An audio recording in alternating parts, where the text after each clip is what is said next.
What's going on, everyone? Talen here with Talen Collects Figures, and today we have this figure here from the Quintessential Quintuplets, I believe is the name of the anime, and we have Ichika.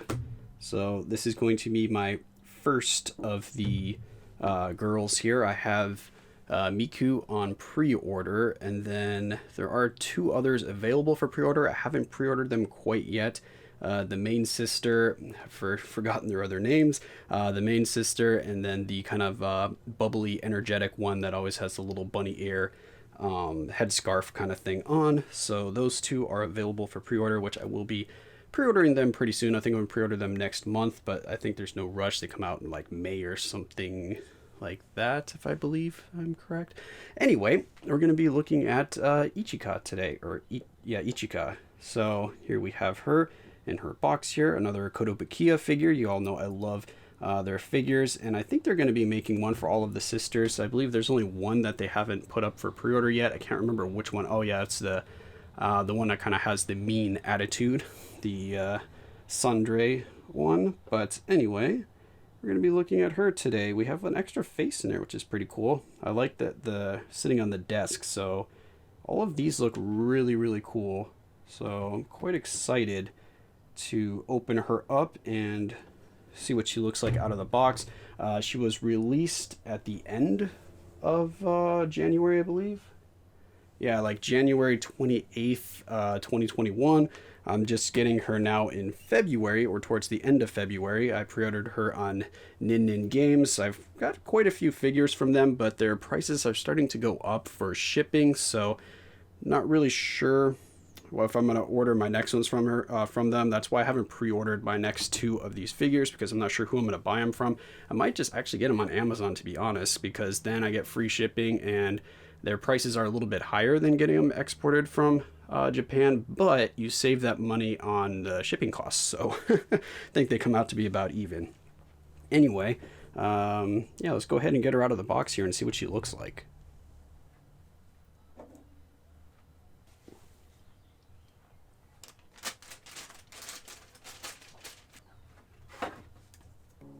Alright, so we got her out of the box here. So here she is. Looks really good, and I like the feel of this figure as well. It's got a nice high quality feel to it, just like I expect from Kotobukiya's figures, especially their newer ones seem to be, upping the quality from some of their older figures. I really like the detail too on the face. Look at the detail. You can see that kind of little smirk coming out there a little bit. They even got the earring on there. The hair looks really good as well. Right there, we do have a seam because this is going to pop out so that you can put the other face on. So it looks like the hair piece will come off, and then the face will come off, and then you can put on the new face and put the hair back on.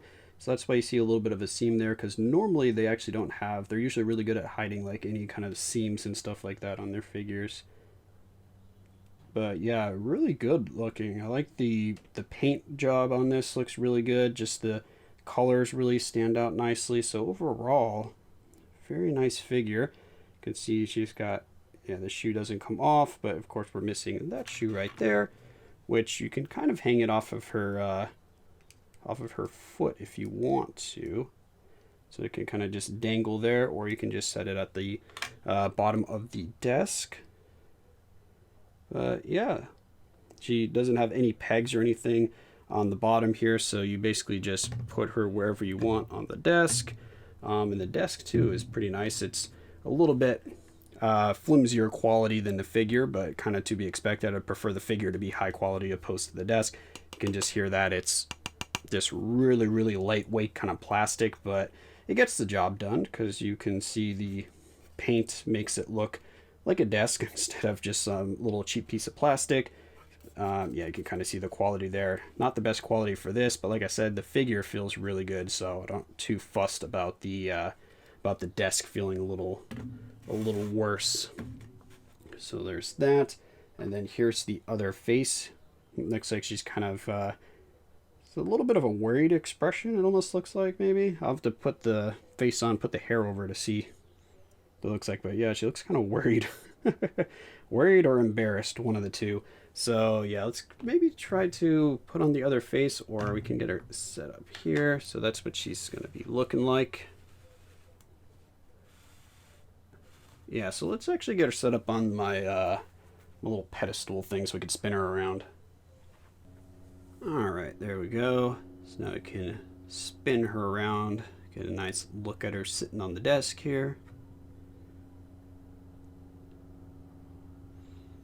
Yeah, so a really nice figure. I can't wait to actually get the other ones to have the full collection.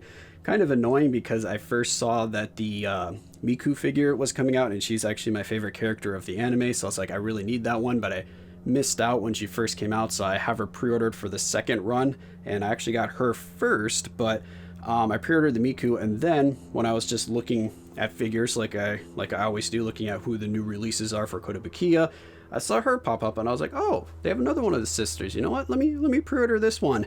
And then a little bit later, I was like, oh, they just popped up with 2 more. I'm like, this is getting a little expensive now because there's 5 sisters, and each of these figures are $100 each. Or let's see, how much I paid. I paid $112 for her. That includes my tax, shipping, any imports or anything like that. But you don't have to pay imports. But that includes the shipping price. So that's what I paid for her.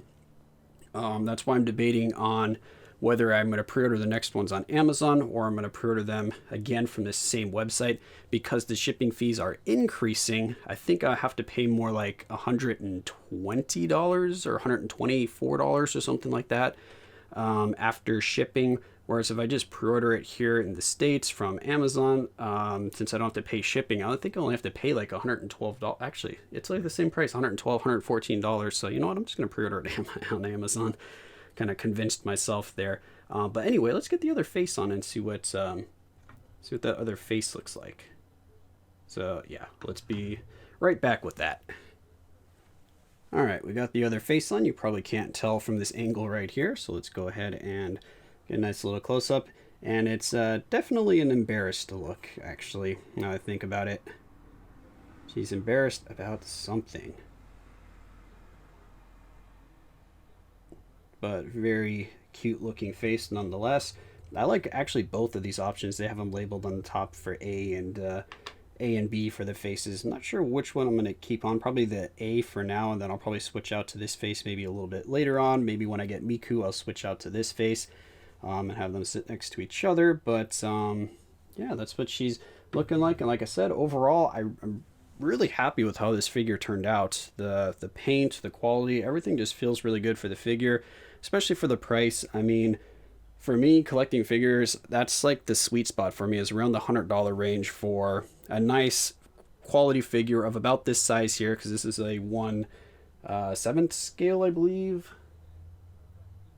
Don't know if I've ever written down here. No,